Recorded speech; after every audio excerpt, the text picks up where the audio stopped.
and welcome to Chubby Pug Yarn. My name is Emma and I'm a Swede living in Norway. And this is my little corner on the YouTubes where I talk about crafty things, mostly knitting and some crocheting, some spinning and some other things in between. How have you been? I hope you have had a really good day so far and a good start of September. Today is the 4th of September for me when I'm recording, so it's a Thursday and I'm home alone for a bit, so I figured I could record. I'm still sitting outside and now I saw a spider climbing over there. Anyway, so yeah, I have some knitting and some spinning to show you today. So those of you who watched my latest episode before this, I think it's like 2 weeks ago, probably remembered that I was knitting on a sweater for my youngest, a Marley sweater, and it's done. I actually managed to finish it. So Marley sweater from Sandnes design, I think they say, like the Sandnes garn, the Norwegian yarn maker, also they design patterns. So this is Marley. This is the size 6-year-old, and my daughter is 4.5 very soon. But she likes to have it a bit oversized and she likes it to be long and she has something to grow in. So it's fine to make it a little bit big. So it's knitted from the top down, and you knit the neckline, or like the neck part first, and you do short rows to shape the shoulder. So you can see that the shoulder is slanting and the neckline is higher in the back than in the front. And then you knit back and forth, and then you pick up and knit the front parts on both sides, and then you connect them in the middle, and you knit the front and back separately until you reach the end of the armholes, and then you knit in the round, and then there is a split hem at the end, but like the front and back are the same length, it's just a split, and then you pick up and you knit the sleeves down with some slight tapering, and then you do Italian bind off on like on the sleeves and on the bottom hem, and the neck is then you pick up and knit a double folded neckband. So I have washed and blocked this, and the yarn is even softer now. It's crazy. So now I only need to sew in like a label where I can stick like the naming,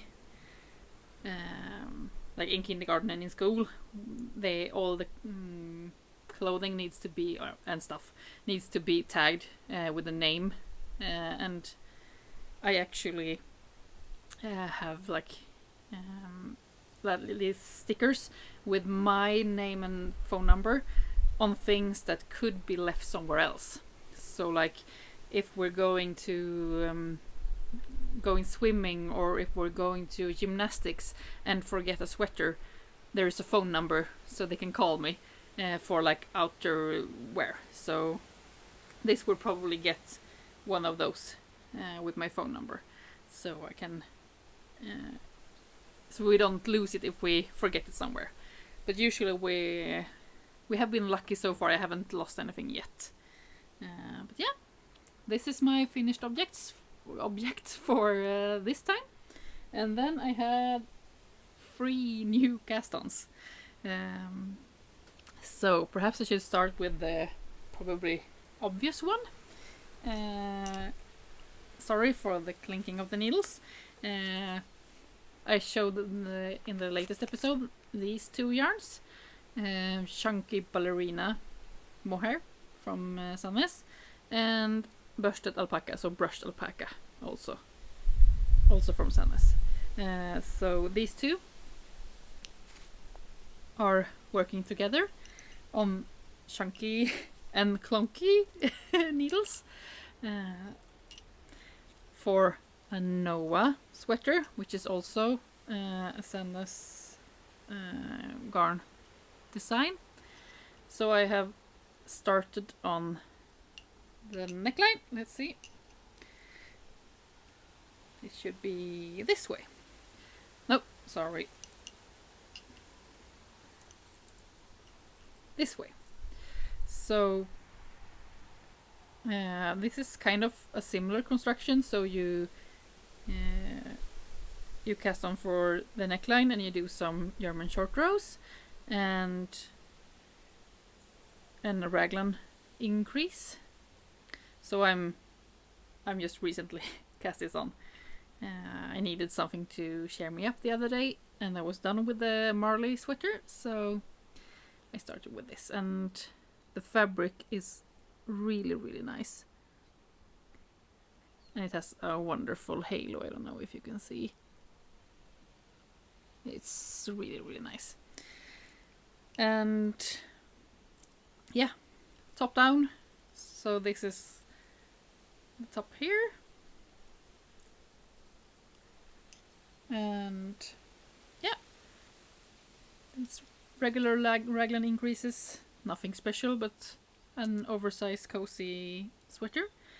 And for the moment I'm working on 8mm needles. Let's see, US 11.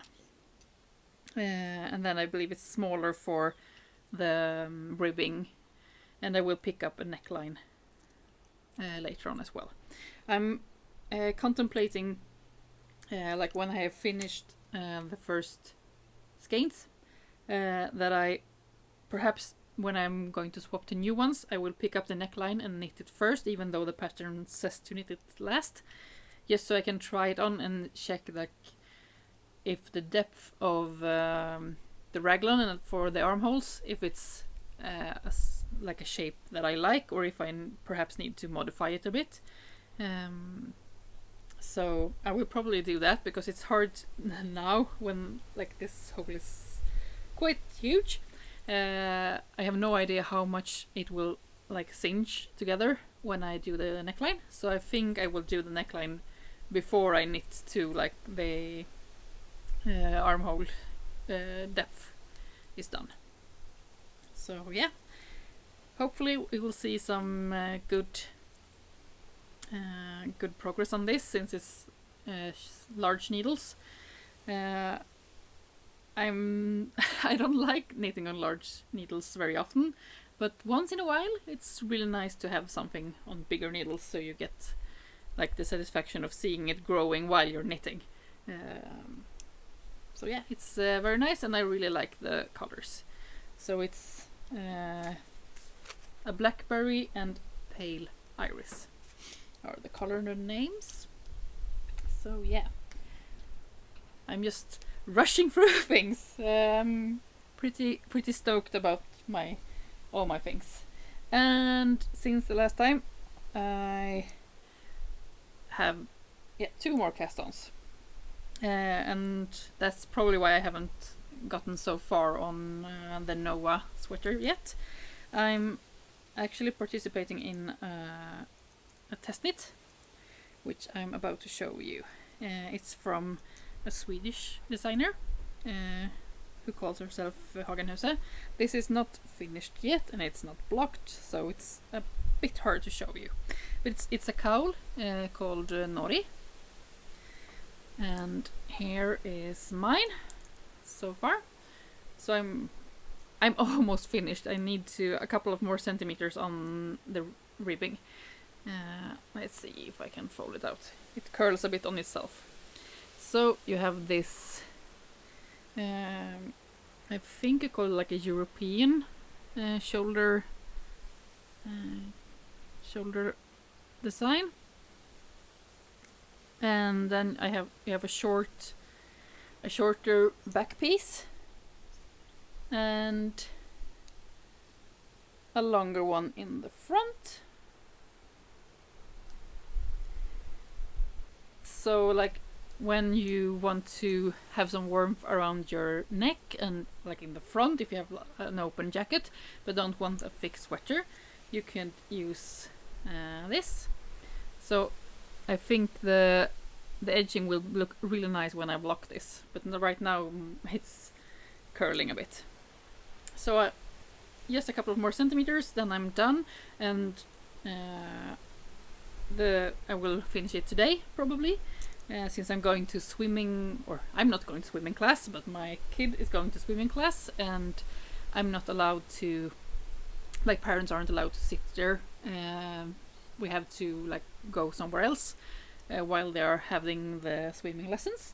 So I will probably finish this today, so I can deliver the feedback tomorrow when it's blocked. So yeah, and actually from the same designer I have, but this is not a test knit, this is one of her older patterns that I'm doing a new version of. It's called Pilea Junior. So it's Pilea like the plant.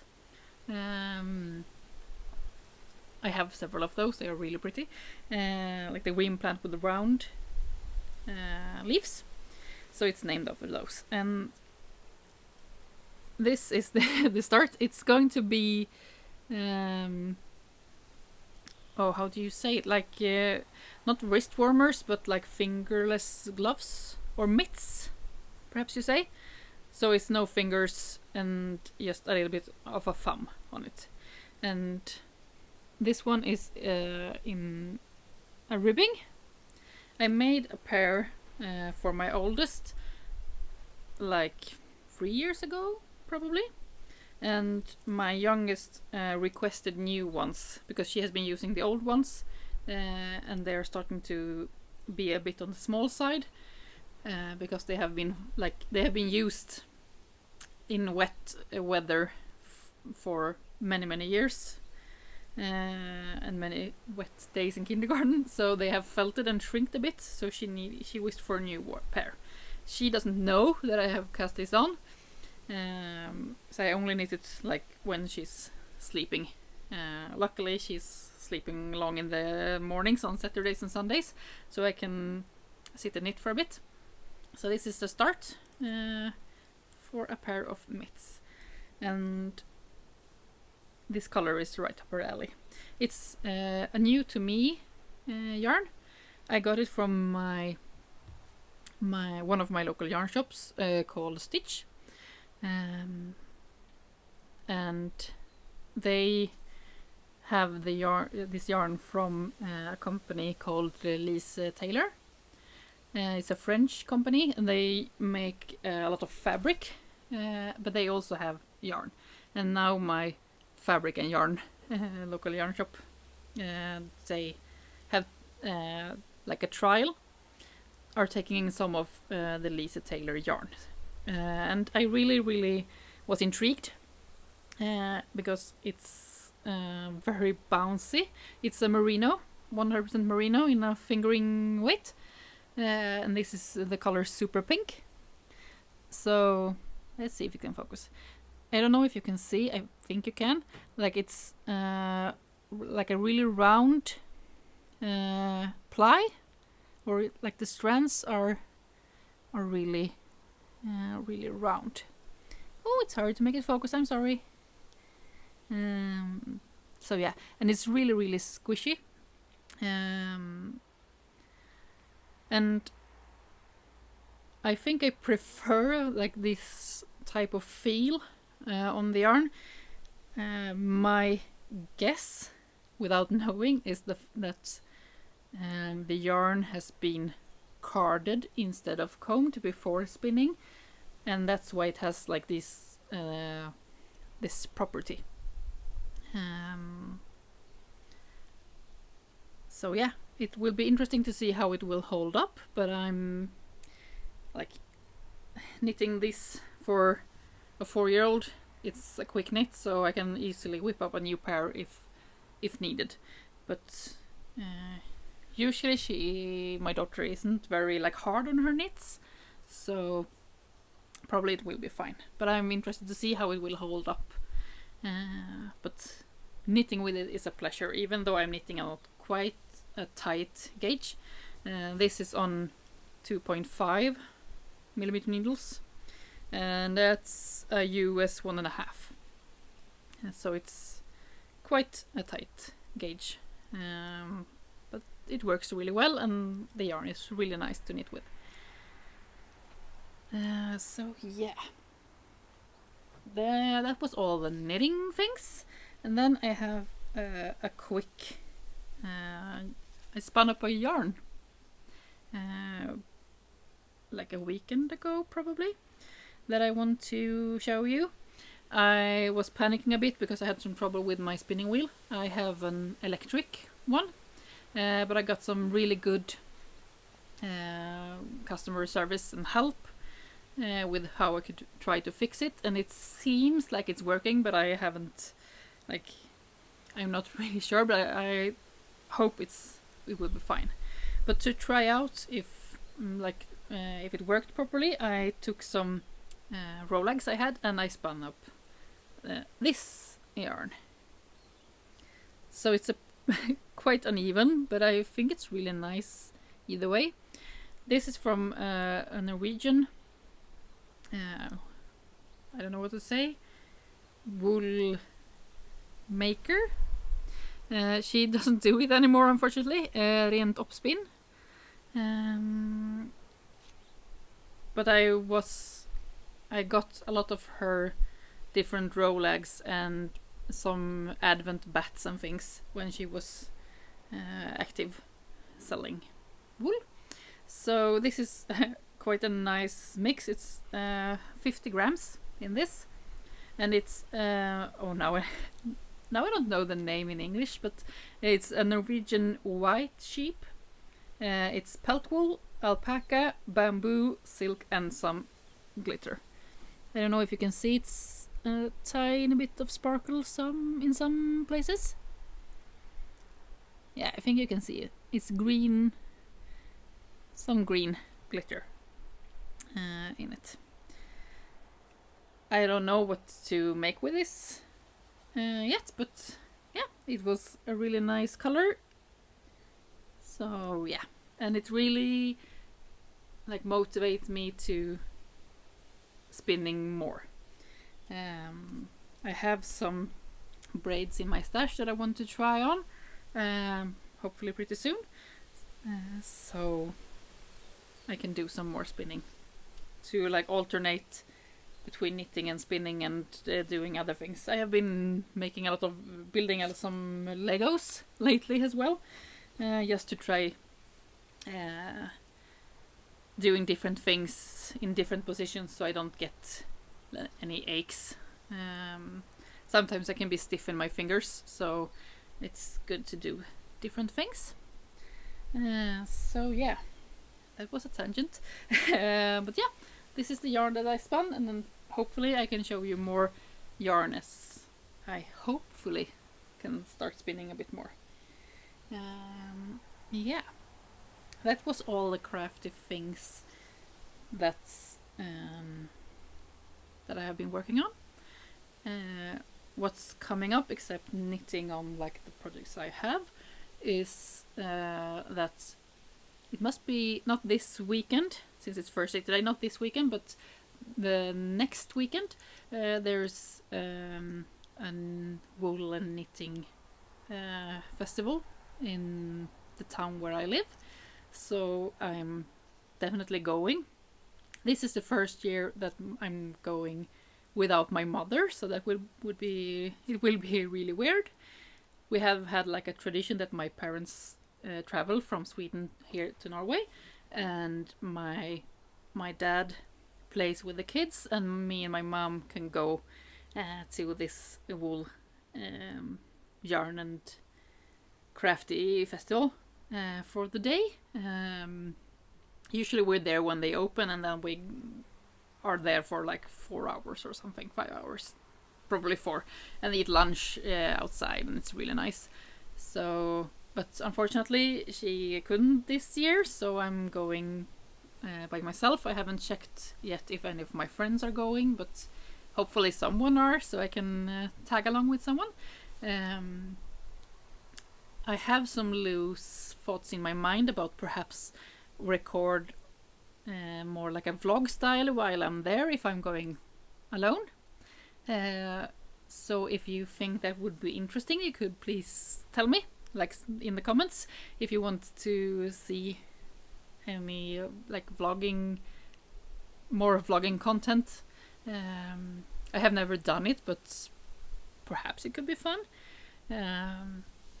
Just to try new things and be engaged, and like use my crafty brain cells. I realized in the last episode that I like completely forgot to mention like a reason why I'm focusing so much on like my crafty things and the making things that makes me happy, and why I'm home on a Thursday afternoon. I'm actually on sick leave, believe it or not.